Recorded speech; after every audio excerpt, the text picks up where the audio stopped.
Kabila tongi masuwa te. Mobutu mutasomba itebe kokolo. Toka tabia tika mutakala. Oh. Mobutu 32 botikele mutakala. 32 Kabila ça combien? Tu sais que d'accord ni. Ako tu papier. Basali nyoso balingi tu sais que d'accord ni. Yoko tem samboko pendant 25 à 30 ans. O papier ngo. Biso ba boy na bango ba nyama na bango bo susu ba ntaba imbongo bazong. Bazonga kasi. Yoko sale maté. Tokotele l'article 63. Na article 64. Et yoka comme no shadari, comme shadari na bon. Mota compte ça mande famille mande fa pembe ko tika ta hika dogo. Poloso na poloso. Tant ba signer accord na zalaki. Peuple zalaki, parlement zalaki, accord na bango etali bisote. Ki yango nde peuple. Mais c'est ça peuple zo vivre l'eau souffrance yango. On le vit vérité. 90 millions d'habitants.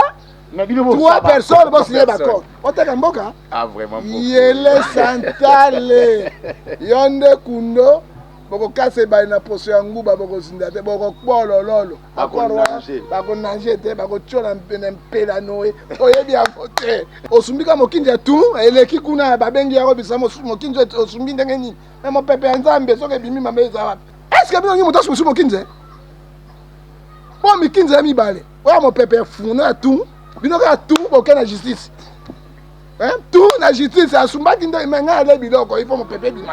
Vous avez quelque chose qui se prépare, vous avez un côté. C'est ça. Hein? Il y a quelque chose qui se prépare dans le Parlement. Accord à 3 personnes. Et que vous avez payé en otage. Il y a un bon syndicat. Moi, je vais protéger, à projeter sur la peine. Article 63 a conçu le Bénin. Attends que la Gagame ayoka yango. Gagame ayoka ngakuku dendo. Sauf qu'il y a des mecs qui ont quitté. Ngala comme colonel. Vous êtes si nombreux devant vos postes de téléviseurs pour suivre cette émission avec beaucoup d'attention. Un grand merci à nos téléspectateurs, aussi à nos amis qui sont en Europe. Merci beaucoup en tout cas, infiniment. Je suis de cœur avec vous, je suis congolais, je suis Bounia, je suis de cœur avec vous. Aussi à Beni, c'est un massacre Salamaloko là-bas au Katande Soso, mais la place au Katabatou. Ça fait très mal, ça saigne dans mon cœur, j'arrive pas non plus à dormir. En tout cas, toi, Congolais, pour être Congolais, il faut parler de ça. Être Congolais, il faut être blessé au fond parce que ce sont nos frères, nos sœurs, nos mamans, nos papas, nos petits frères et sœurs.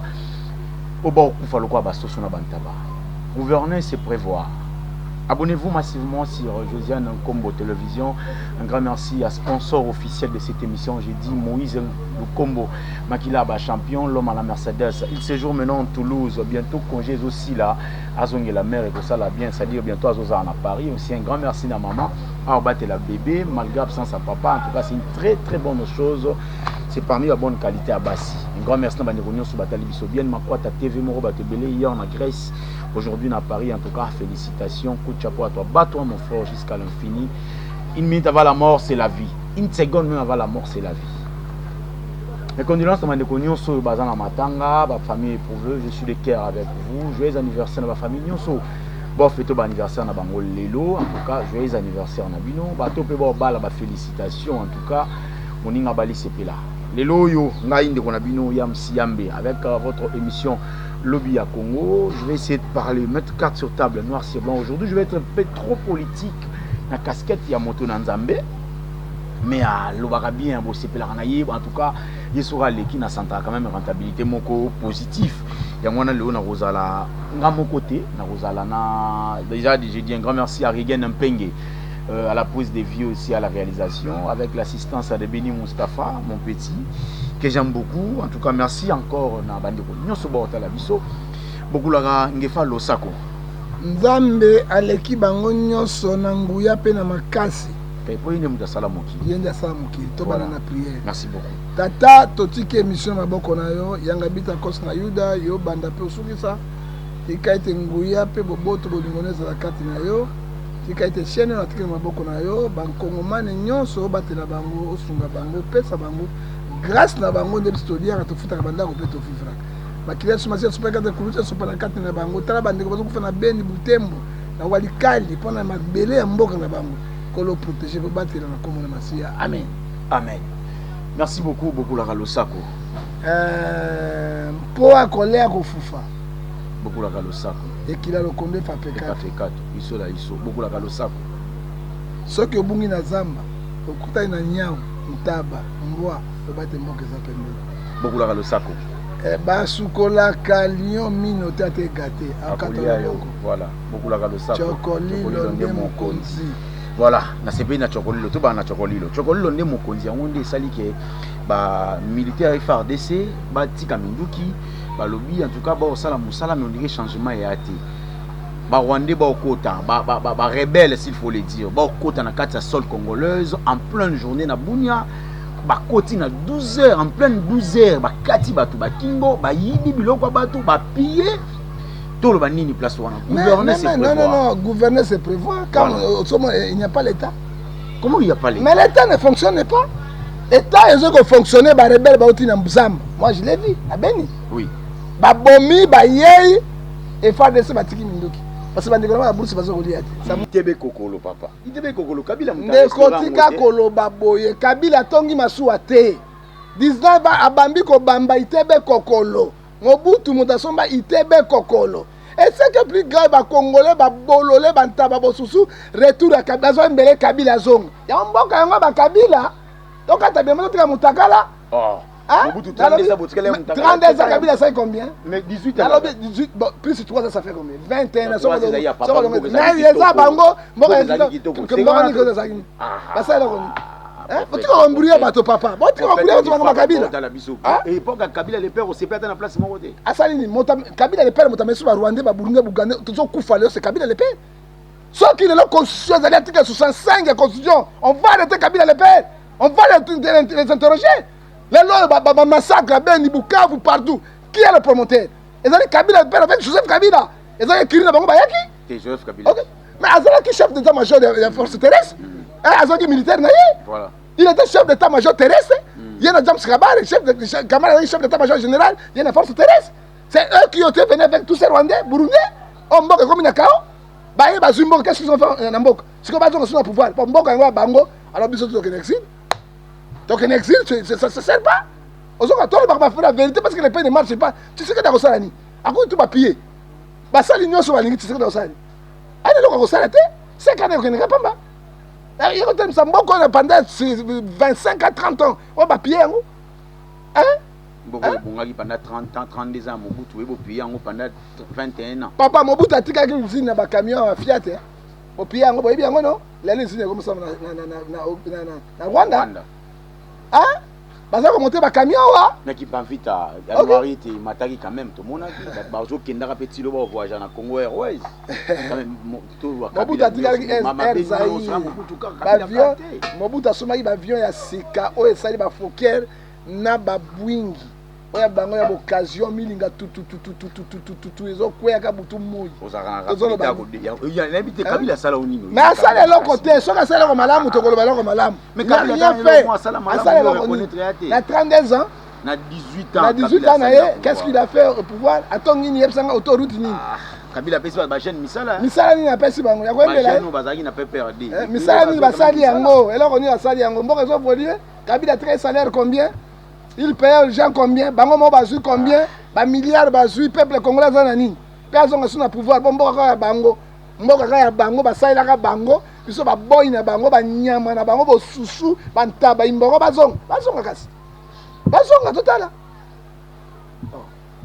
Chadari na Kindu alobi pouvoir na biso to cap to pesa ki yango to ko retirer yango na 2023. Suffrage indirect, c'est-à-dire président comme qu'on vote n'a pas eu du peuple. Mais député qui ont représenté la population a voté monsieur, le quoi la majorité parlementaire, ils vont toucher donc la surface directe. Qu'est-ce que surface directe? Ils ont voté par député du parlement après le président de la République. Et comme ça les mater. Parce que là pouvoir de Kabila na batunaï et comme ça les maté donc côté les article 63 na article 64 ba chadari ba sakana batuté ya pe congolais té ya ba jour batamunde wana OK ba sakana batuté OK to kene na surveillance indirecte donc voter président donc voter ba député na yebisa ki yo ils vont toucher la constitution donc on a indirect comme on a direct donc ba député ba ko tia président de la République ozomona oye maele na bango polele na kimi na zolo bango eko simba te soki mboko ya ezali ya ba chadari yoka comme no Shadari comment Shadari Emmanuel Ramazani Ramazani Shadari ba comment ezanga nango comme na ngai fasa moto dua oyoki to boy ba infiltration na pampam so bazoka Samael wana lokuta na bango peuple ko se laisser faire.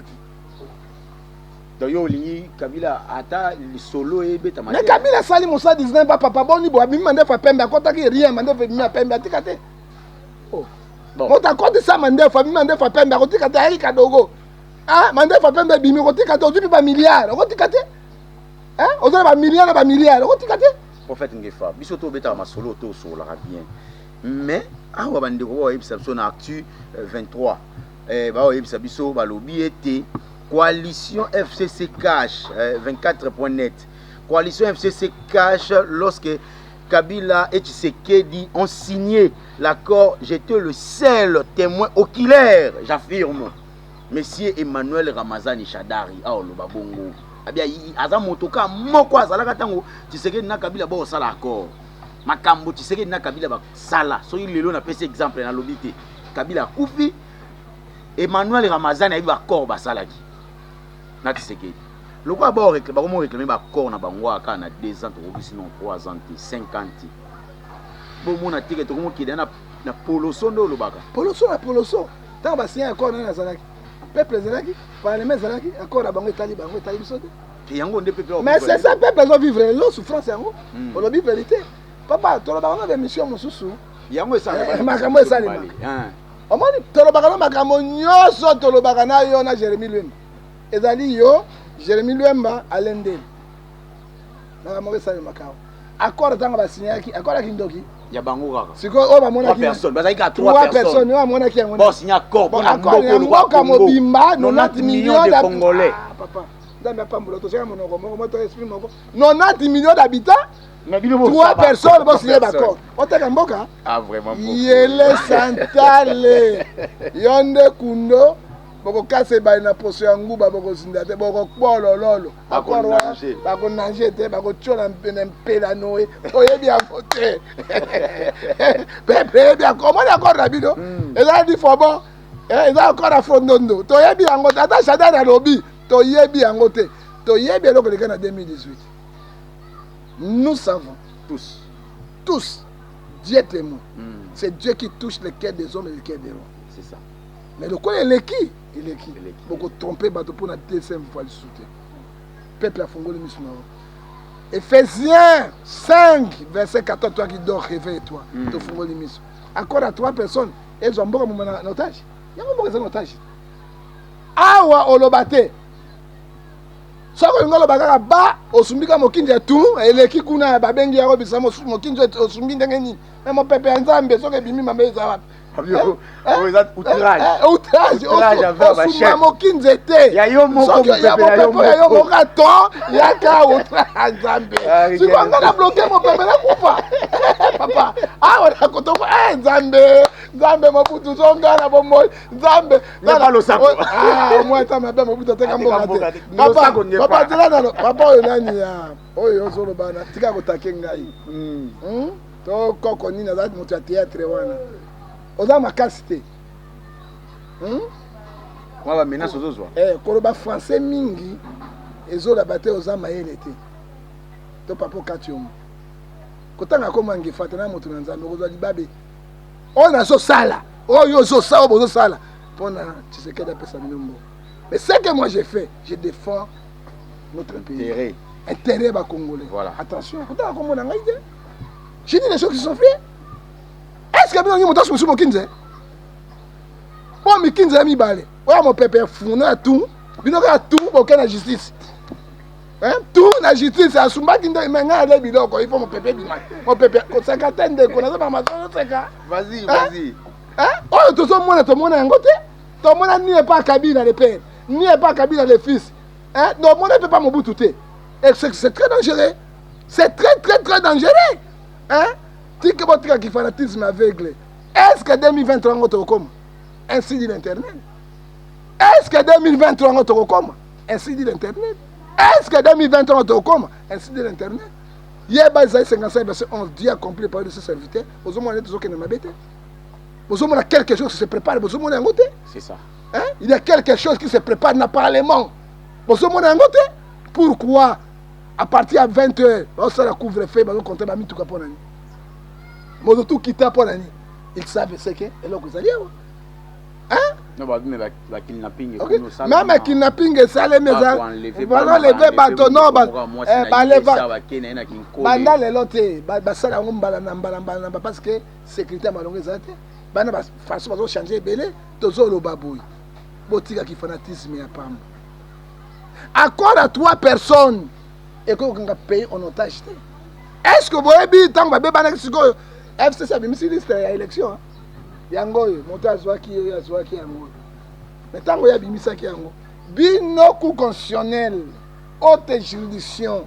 Boye bi vérité, instance ya munene, réaction na bino za. Outrage aussi vers la constitution. Parce que bateau ba lobaki bango FCC a dit yango. Yango. Et ça on a Tshisekedi à lobate so nga meka ba il ne passe pas. Allez, toyebi biso pe toza sukuna te. Boti ko embrouiller bato, ba chadari bazo embrouiller bato monsieur.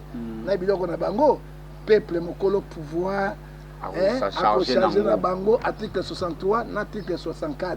Toyebaki le Mali, Ibeka un président élu démocratiquement, il est maintenant où? Reste à vérifier. Voilà, parlons maintenant de toujours à son moutier. Politique et Kenda. Faulu osama kamba osana musique. Koto yo ensemble to MLT ba otala ka pe ba opé sa position. Mais le réseau ça biso passe sans si honorabilité. Je sais pas tout la politique est médiocre na Congo. Pourquoi j'arrive pour poser cette question à vous particulièrement prophète John Ongefa, est-ce qu'il y a le sens de l'honorabilité avec ces 2 cadres? Jadis messieurs Daniel Safou et monsieur Mike Mukebai. Est-ce que sans sa honorabilité, Zali? C'est la honte dans la République démocratique du Congo.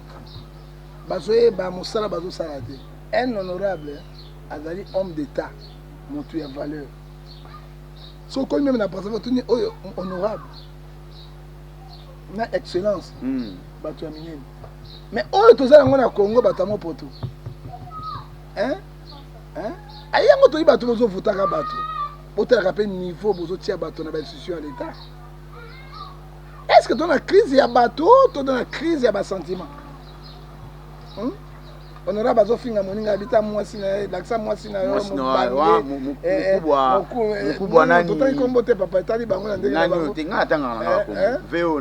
que c'est normal? Comment il s'appelle? Mike Mukebai. Est-ce que c'est normal? Moi, si maman. Maman Zouzou, Maman Zouzou, Kolo Daniel Safou. Est-ce que c'est normal? Amanda côté comme Léwa, il y a un gigolo.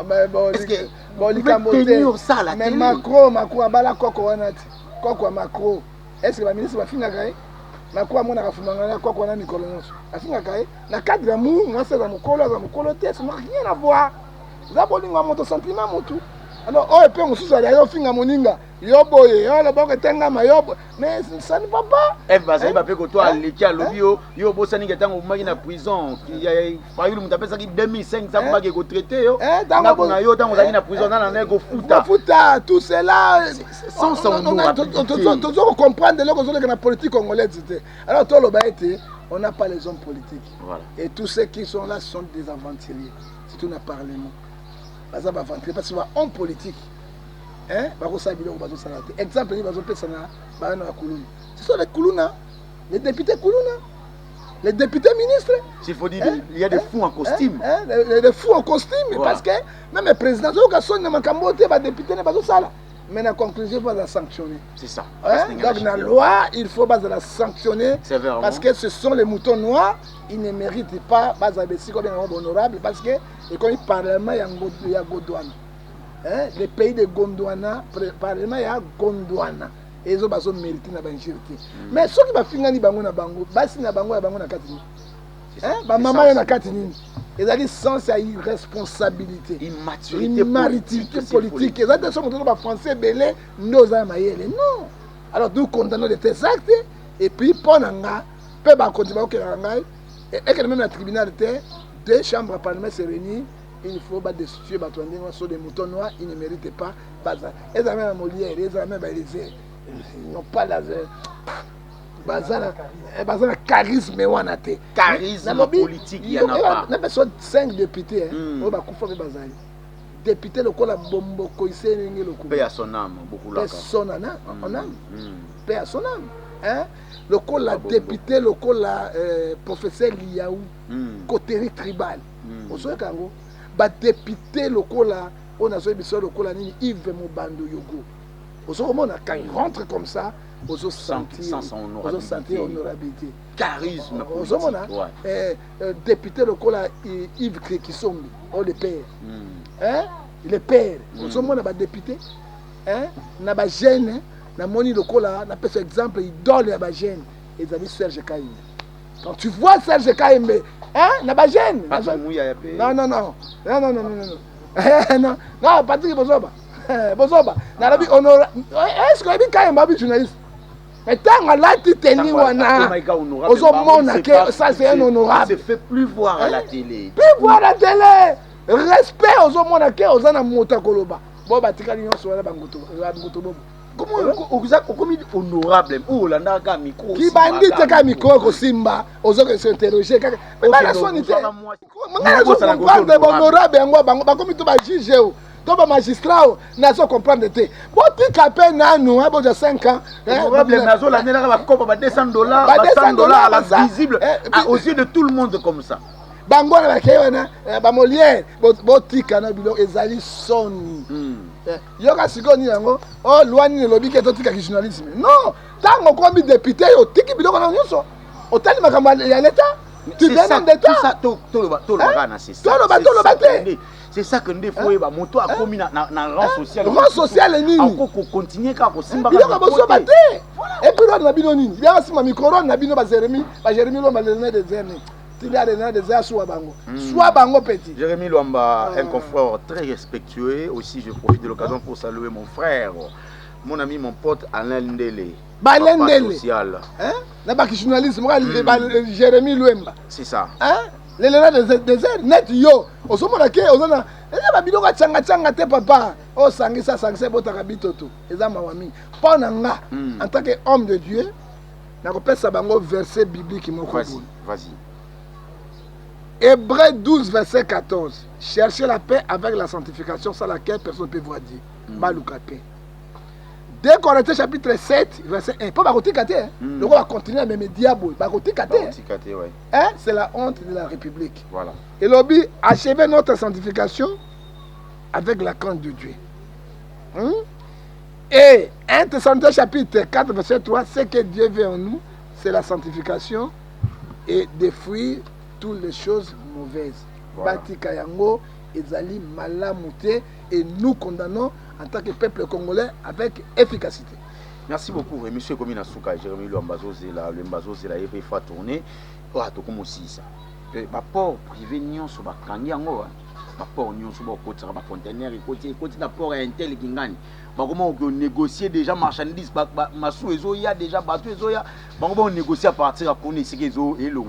Et on a un port na bango. Ah bakangi, on a travaillé pour vivre si quoi. On a travaillé pour vivre cet état de droit au yango parce que ma port quoi l'edja. Les autres habitants ont tué maman Olive, venant babilo ont tué Kotakuna, ma port rebellé par arrêt. Et ça la gaba fouta douane. Bakanga même comme Sumbale ça, il de pêche sur Fungoli, douane parallèle. Base bilanga. Bilanga bakanga pe yango parce que paye yango tobo boté. Ils allaient payer yango toanate. Bon ça désordre total partout hein. Même dans ma tête partout na base na tozo battre des pêches communes. On ne sait pas et toujours kende wapi. Hein? Baké baleloko yo. Toujours que na l'île moko ya mabe. Et nous condamnons et nous félicitons on a à vivre. Nous informe, Dieu m'a révélé des choses en prison. Bientôt, Jika sera à la CPI. Affirme l'évêque Pascal Moukouna. En décidé, M. Sili, évêque Pascal Moukouna, il revient encore avec Kabila. En cas de prison, nous avons ici des choses graves pour dire que Kabila, cette fois-ci, il sera à la CPI. Moukouna, les prophéties à côté ne sont pas les prophètes. Batika biloko na lokuta mais Kabila au na CPI soki Tshisekedi a livré mais bazana accord ekufita ko livrer hein Kabila donc suma nani muku na donc suma kambo ya bosani ke mwana mwasi ba protéger a projeter sur appel et comme muku na sinité chibo la projeter sur appel ya zo ba kati yango te nzamba la sa ke na prison Kabila a kozala na CPI bientôt alors a kozala CPI bientôt kala yango te tozali Kabila ngo kewa hein batika kuamruye makambo ya pampamba oyo bazokosa bato soki muku na yaki na nzambe bayebaki bakokanga ya okende na CPI parce que les choses cachées sont dans l'internet mais Dieu révèle sa serviteur de 29 verset 29 atika parce que ezali ba prophétie ya lokuta ndenge azawana auti na nzela ya mabe bakangaki na nzela normalité na nzela ekobo ya débauche